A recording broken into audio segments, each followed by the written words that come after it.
আজি nomination submission এই পবিত্ৰ সময়খিনিত তামুলপুৰ প্ৰেছ ক্লাব আৰু আজি ইয়াত উপস্থিত থকা আপোনালোকৰ উপস্থিতি বিভিন্ন ইলেক্ট্ৰনিক মিডিয়া প্ৰিণ্ট মিডিয়াৰ মোৰ বন্ধু বান্ধৱীসকলক মোৰ ভাতৃসকলক আপোনাক সকলোকে মই ধন্যবাদ জনাইছোঁ।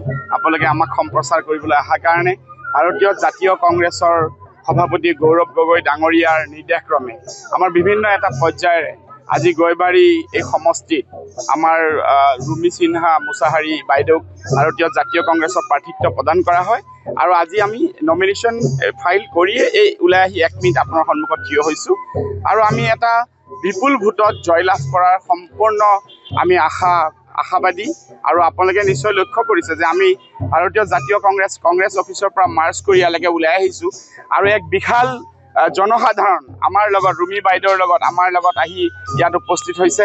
মই আপোনাসবক সকলোৰ পৰা আশীৰ্বাদ বিচাৰিছোঁ। ভাৰতীয় জাতীয় কংগ্ৰেছক অনাগত ভৱিষ্যতত 2026ত গৌৰৱ গগৈ ডাঙৰীয়াৰ নেতৃত্বত অসমত ভাৰতীয় জাতীয় কংগ্ৰেছৰ চৰকাৰ হোৱাটো খাটাং।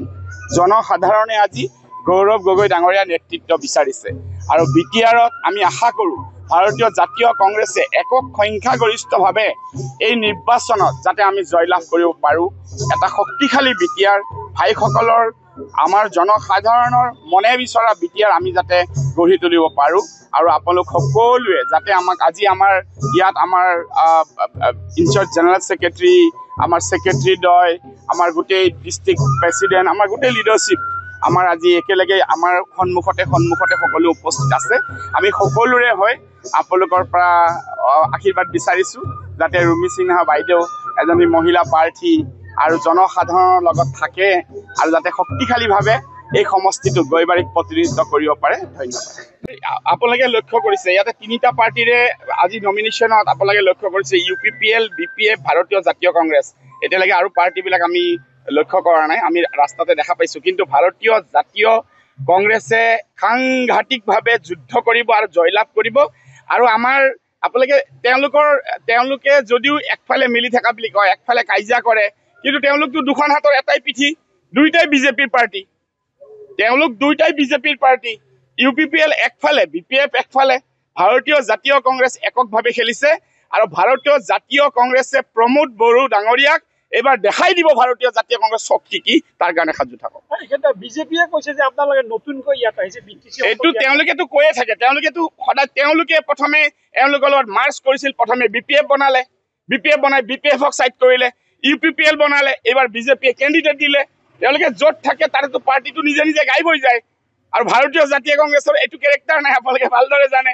গতিকে আপোনালোকে সন্মুখ সমৰত আমাৰ যুদ্ধ হ'ব আৰু এই যুদ্ধ একেবাৰে আমি সাংঘাতিকভাৱে এইবাৰ BTC চিফক আমি বুজাই দিম আৰু তেওঁ বুজি পাব আৰু তেওঁক আজিৰ পৰা আজি আমাৰ এই কেণ্ডিডেট আমাৰ নমিনেশ্যনৰ পৰাই তেওঁ বুজি পালে আৰু গোটেই বিটিআৰতে বুজি পাব, তেওঁ সাজু থাকক। কিমানখন আসন বুলি নিশ্চিতভাৱে আমি আপোনালোকে লক্ষ্য কৰিছে আমি কিমান সুন্দৰকে বিটিআৰত গৌৰৱ গগৈ ডাঙৰীয়াই সকলোৱে কৈছিল আমাৰ কেণ্ডিডেট নাথাকিব, বহুতে কৈছিল কেণ্ডিডেট গুচি যাব, কিন্তু কেণ্ডিডেট আমাৰ ৱেটিঙত আছিল বহুতে। আজি নহ'লে আমি ইমানকৈ এনেকৈ ভাৰতীয় জাতীয় কংগ্ৰেছে কেনেকৈ টিকট দিব পাৰিলোঁ হয়। আমি সংখ্যাগৰিষ্ঠভাৱে বিটিআৰ এইবাৰ দখল কৰিম, আমি সংখ্যাগৰিষ্ঠভাৱে বিটিআৰত চিট দখল কৰিম। গৃহ সমষ্টি বুলি ক'লেতো তেওঁক তাতে কি হেৰি দিয়া আছে নেকি, তেওঁক একদম পূৰা ম্যাদী পাট্টাৰ চিল মাৰি দিয়া আছে নেকি? এইটোতো কথা নহয়, জনসাধাৰণৰ কথা।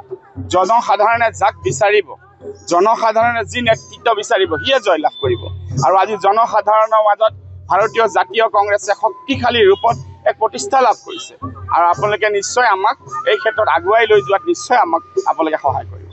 প্ৰথমতে মিডিয়াসকলক ধন্যবাদ জনাইছোঁ আৰু আমাৰ গৌৰৱ গগৈ ডাঙৰীয়াক ধন্যবাদ জনাইছোঁ আৰু আমাৰ সকলো কংগ্ৰেছৰ কৰ্মকৰ্তাসকলক ধন্যবাদ জনাইছোঁ।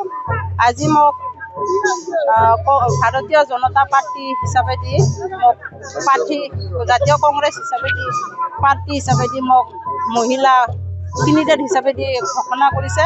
সেয়েহে মই ৰাইজৰ পৰা মই সহযোগিতা বিচাৰি বিপুল ভোটত জয়যুক্ত কৰিম বুলি আশা কৰিছোঁ আৰু সদায় মই ৰাইজৰ লগত সহায় কৰিম থাকিম, এইখিনিয়ে মোৰ।